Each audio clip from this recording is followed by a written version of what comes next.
right, everybody. We've got another very special guest for you. Our returning special guest. It has been too long since we've had John Hervey back on the show. Welcome, John. Hey, guys. Appreciate you having me on. I guess we were figuring out how long it had been. I didn't realize it had been that long. Yeah, 3 Almost years. 3 years. A little over 3 years.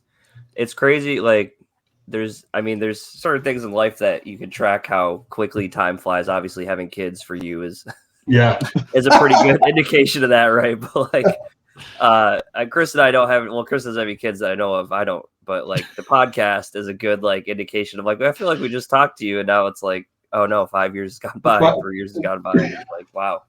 Jeez. Yeah. I'm glad to have you back. I'm glad to have you back to talk about Kung Fu today because that's something that I love Kung Fu cinema.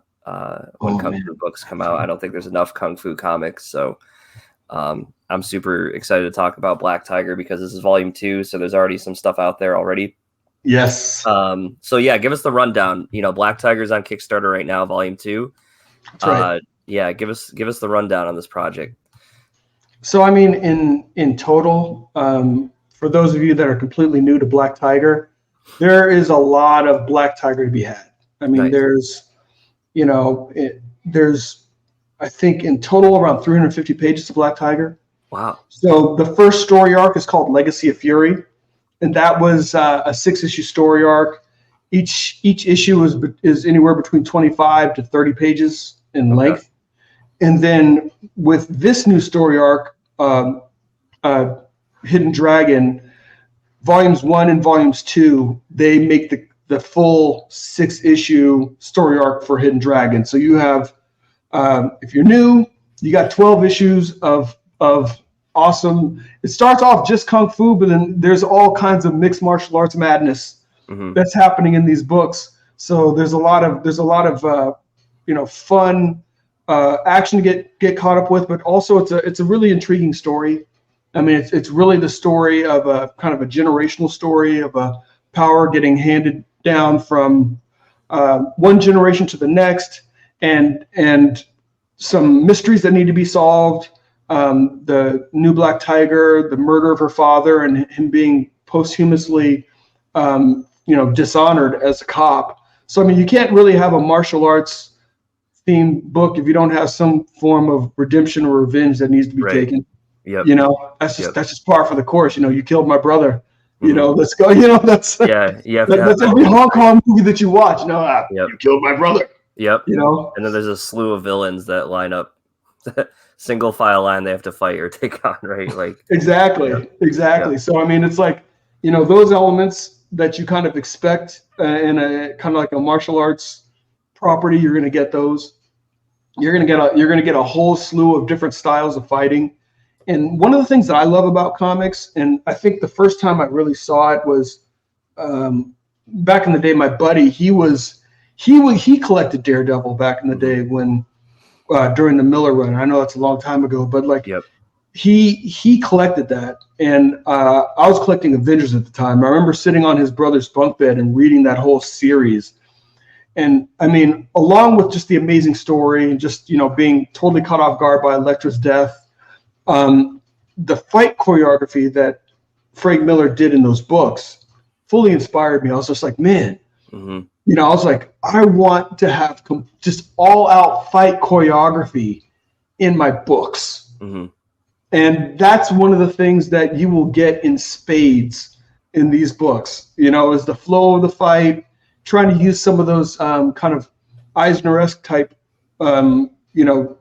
ways of drawing your eye from one panel to the next for the flow of the fight. To me, that's just a big part of the fun of the art of comics, especially martial art comics. Because you want the fights to really flow, and you want there to be a continuity to the fights, right? And I love to bring that to the table. So you'll see a lot of different styles. I mean, like those are some bionic Russian chicks, so they're very much more like slugfest pugilists. You've got kind of mystical martial artists in the story, so you have a whole enclave of metahumans. So the way I look at this is like in this city, there's a whole bunch of kind of like gangs. You have bionic Russians, you have metahumans, you have super martial arts folks, and you have the cops. Yep. And the cops end up being they get private funds to actually start. They get gear that's kind of like anti-metahuman gear. So there's just a lot of different contingents kind of all vying for power pretty much in the city. The original Black Tiger, or the Black Tiger at the beginning of the series, dies, and that's what throws the city into just bedlam, with the death of that Black Tiger. And then you have the new Black Tiger, and she's really trying to find her way as Black Tiger and trying to establish some kind of order again. Mm-hmm. And there's a lot of great martial arts in the process. And one of the things you were looking at there with one of the images is, we get to do a flashback to feudal Japan, so you get a feel for, as you're starting to learn the history of Black Tiger. So you get a flashback there to feudal Japan.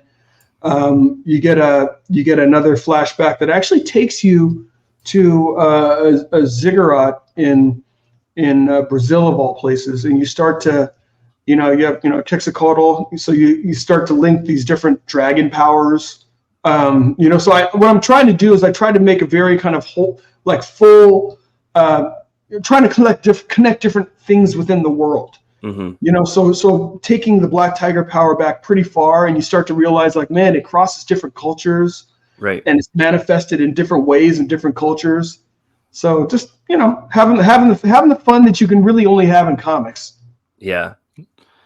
Yeah, pages from feudal Japan are my favorite too. Like, the artist killed it on these pages. Man. Oh man. Yeah, that's Rod Looper's doing all the art, right? That is my man, Rod Looper. He did the art here, and if you're a lover of Rod, all 12 issues are Rod's handiwork. Mm-hmm. And the funny thing working with Rod, we've worked together for so long. He gave me the guidance. He's like, listen, I'm enjoying where the story is going. He's like, this is what you need to do for me. He's like, I need some samurais. I need some mutants, and I'm like, I got it. I was like, check, and check. And that's the beauty of comics. It's like, I feel oftentimes comics are kind of written for other media. Mm-hmm. And when they're written for other media, then it's like, okay, well, what's your genre? Right. Because there's a budget.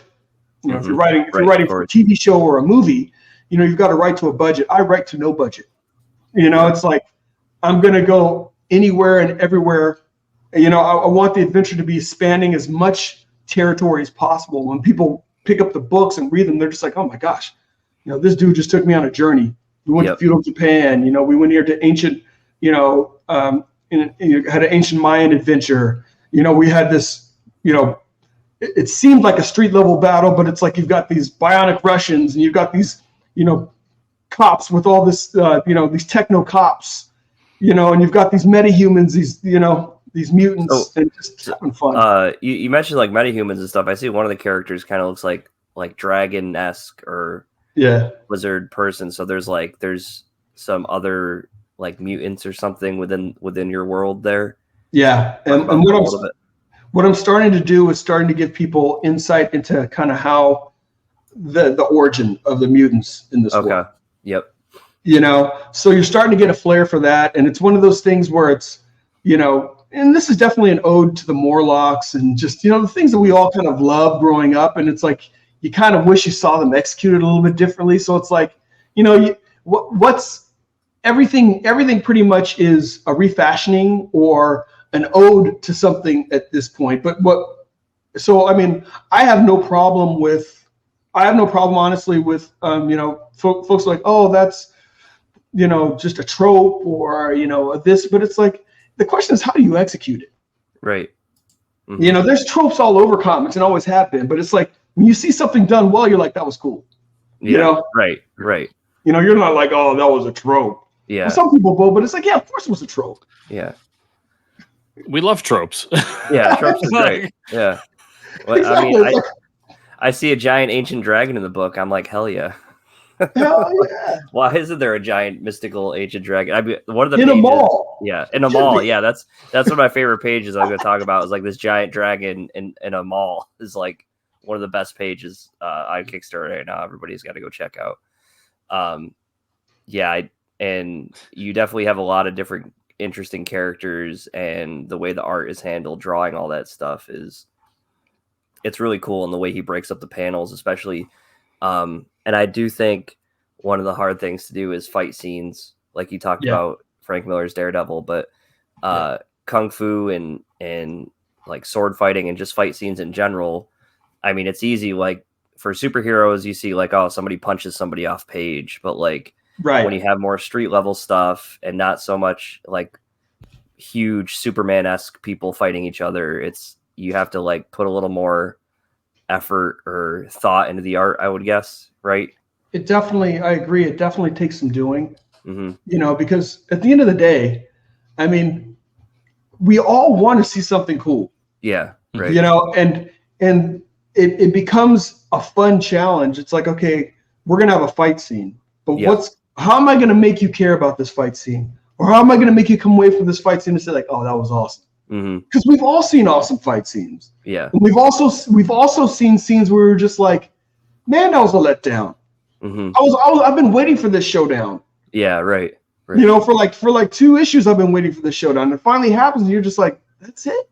Yeah, that's all we got. Come on. No, I understand that, and I will say the way I think part of that, and I've seen this in some other books that have kung fu and those types of fight scenes, but I'd say Rod does a good job of not sticking to the normal panel breakdown of the pages.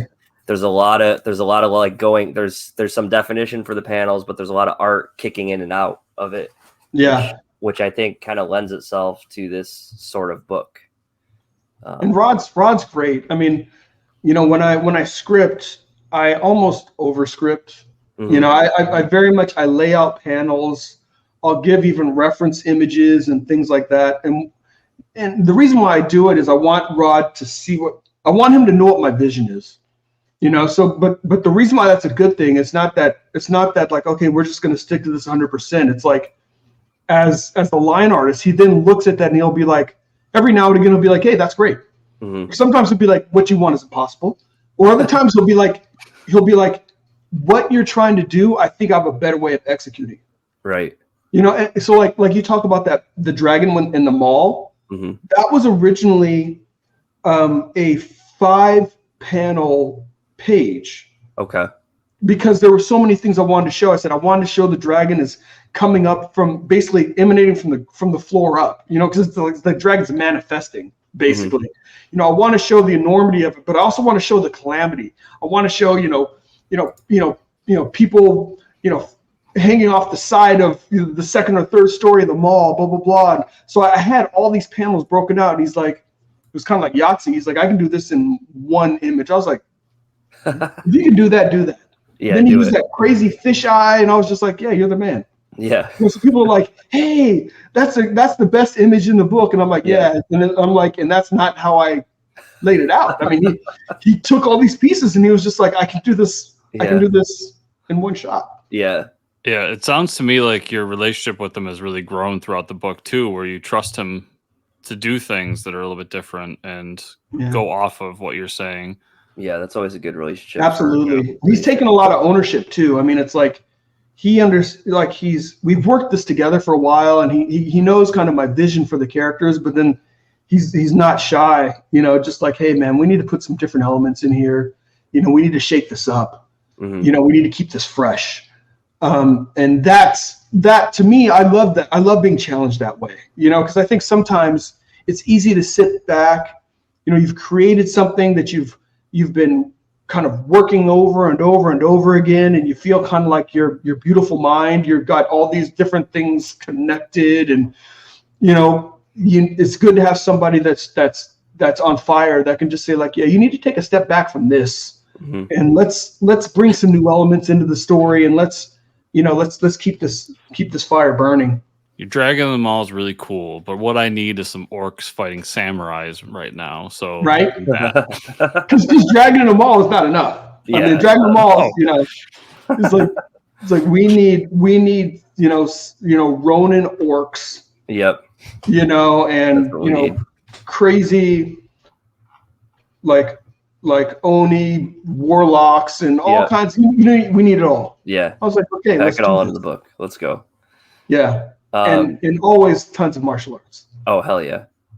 And I'm looking at your available rewards. So somebody who reads mostly digital now, like me, I just want to point out, so it is a digital reward, but it says web reader. So is that something through your website? You unlock like the book and read it on your website? Absolutely. I mean, even if you want to check out the site, we can hop to the site really quickly. I can give you I'll give you the link right here. So it's on the site. We've taken some time to really kind of hone the reader. I think it's a really nice reader. It's simplistic, and very. I think it's pretty intuitive to use. Mm-hmm. But at the same time, it's I think you can just pick anything. You can at least preview, and you can at least get an idea if you click on preview. So you get an idea of kind of what the reader experience kind of feels like, and it looks good on your phone as well. So nice. So that way, really, just and then you can zoom in if you like, or grab. You know what I mean? So that way you can really kind of control where you're reading, your experience. I think I already like it more than the Comixology desktop reader. Yeah. That was not very intuitive, but the funny thing is, when we first started, we started with a reader like Comixologies, because they were kind of in my mind, they were kind of like the standard. Mm-hmm. Yep. I was just like, this is clunky, man. Yeah, it's really it's like clunky. Yeah. This isn't. Yeah, I was like, this isn't easy for me to use, or easy for me to, So, fortunately, we were able to kind of redesign it, just make it. You just want to be able to enjoy the flow of the story and not feel like you're being taken out of the story trying to, go from panel to panel or page to page. Yeah. No, I think that's the panel reader's cool with Comixology, but the page to page is just kind of like a basic. Here's your PDF. Yeah, exactly. I do think it is it's a pretty interesting concept to have a digital reward, but also put in the time to have like a reader on your own website, Beyond Time comic books. But yeah, I think that's a really cool idea. So, people can go to the website now and see a lot of those books available if they want them digitally and read them right on the website. I think that's cool. Yeah. And the hope is that people will see, you may be a lover of Kung Fu and you pick up Black Tiger, but then you may see something else like Magna or The Posse or one of the other books. Like, you know what? Yep. Let me give this a go. This looks pretty cool too.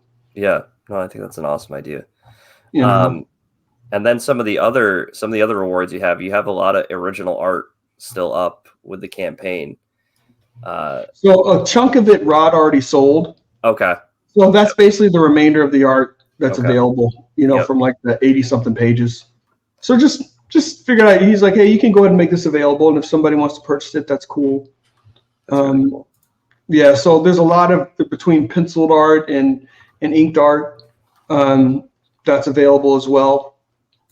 Yeah, there's some really crazy pages. The Lord Nakamura one, is pretty awesome. Where you get some samurai dragon stuff on one page is available, folks. So that one's I don't see that one sticking around for very long. Yeah, I think that's really cool. Always including original art like that.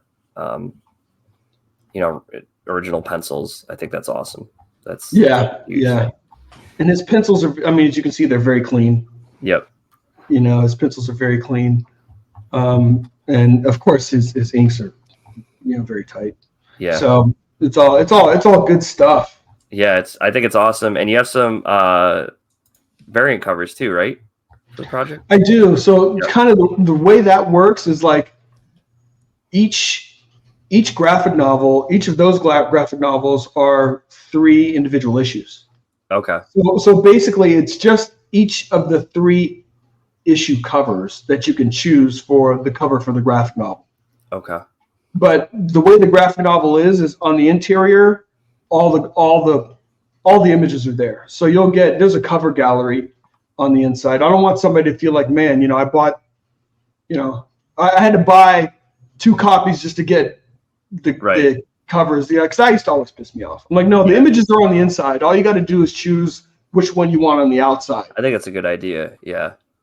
You know, I never want folks to feel like they're getting ripped off, or it's like, oh, I got to get, you know, like there's some folks that do get multiple copies just because they're kind of like completionists. They're like, I want it, but they're not doing it because that's the only way I can get a copy of that cover, because that sucks. Yeah, no, I get that too, because I hate when you have to pick sometimes. Yeah, exactly. I'm like, this way, all of them are in there. All you got to do is pick the one you want on the outside, but you'll get all of them. Yep. Yeah. I've been playing around with your website while you guys are talking. I just wanted to show this off. I like that, like this little motion here. Is that very satisfying? You know what? It's surprisingly satisfying. Yeah. Where it's that's great. Nice. When we first implemented that, I was just kind of scrolling over. My wife's like, "You need to stop that." I'm like, but it's moving, babe. It's moving. Yeah, it's just fun. It's fun to do. It also just shows, like, I don't know if you're the one that designed it, John, or you hired somebody, but whoever did, like, put thought into like the little detail. Like, yeah, it's like you can roll over it and you see the spine and get a little bit of, you know, I mean, it's a book. It's a digital book, but it's a book. Mm-hmm. Yeah. No, I think it's awesome. Yeah, I'm really excited about the project. I mean, for anybody listening, it's just started up here. You have about a month still to back. That's right. So I think that's a lot of time and a lot of cool stuff still available. So. And do you have any like add-ons for the project? Like, can people get books like Magna or any of the other books through the Kickstarter? So right now it's just only the Black Tiger books that they can get. So they can get Legacy of Fury, and they can get both of the Hidden Dragon ones. So I am actually going to run on Kickstarter. I am going to run the Magna campaign after this one. Oh, okay. Folks that. And, folks that weren't, didn't want to get it on Indiegogo and want to get it on Kickstarter can get it there. Okay, great. Want to make it available to folks wherever they're comfortable. Yeah, and that's important to mention too. Like this book already funded on Indiegogo. You're on demand over there right now. Production's complete. Yeah, you seem to have built most of your presence over there, and now you're kind of bringing it over to this audience and saying like, "Hey, it's already funded. It's already made. Here's an opportunity for you to dive in as well and try to build an audience over here as well." Yeah, that's really what I want to be able to do, is build an audience. Because Kickstarter is still the largest platform, and if I'd love to build just some credibility and an audience. And I figured part of that credibility is like, well, the book is completed, the book's already at the printer, so it's like, this campaign ends at the end of this month. And then we will start shipping next month, so people can get a quick turnaround. They can get the book in their hands, and it's not like I'm going to have to wait 6 months. Yeah. To get the book. Yeah. Or you're like, you forgot that you even ordered the book 8 months later. It's like, oh yeah, I got this. Yeah. Oh man. When I go into my history, I got some books that I'm probably never going to get. Yeah, I know. They're so old. I forgot I backed it. And I'm just like, holy smokes! I backed this like back in 2017. Yeah. You can. I love going through and like clicking that you have a receive button on Kickstarter or whatever it is, and then just go and be like, oh, what's that? And I click on it. I'm like, oh, it does look like kind of a cool book. It's never going to exist because I backed it 4 years ago. Yeah, I'm like, kind of a cool book. I don't think I got this ever. Yeah, this one never came in the mail. Exactly. Yeah. But that's not the issue with John's book, everybody. It's already at the printer. It's going to be ready in about a month. So that's right. I think receive. That's the best route to go. John, I'm super excited. I know, our fans listening and watching. You should check out the video for this episode, because we do show some cool stuff with the comic book reader. Even just that spine mechanic is really cool. But for our listeners and our watchers, where do you want to send them to follow you more? Just your website there? Yeah, go to beyondtimecomics.com. Okay. That will give you, connectivity to the campaigns. You can also get connectivity to me on social media through there. So great. I'm most active on Twitter.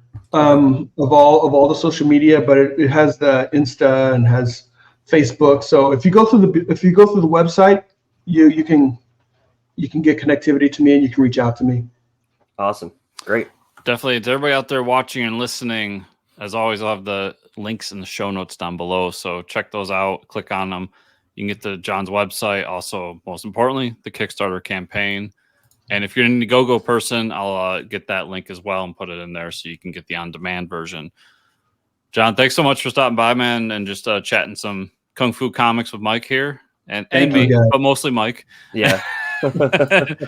And we hope to see you again next in the future, man. Yeah. Most definitely. Appreciate it. Thanks.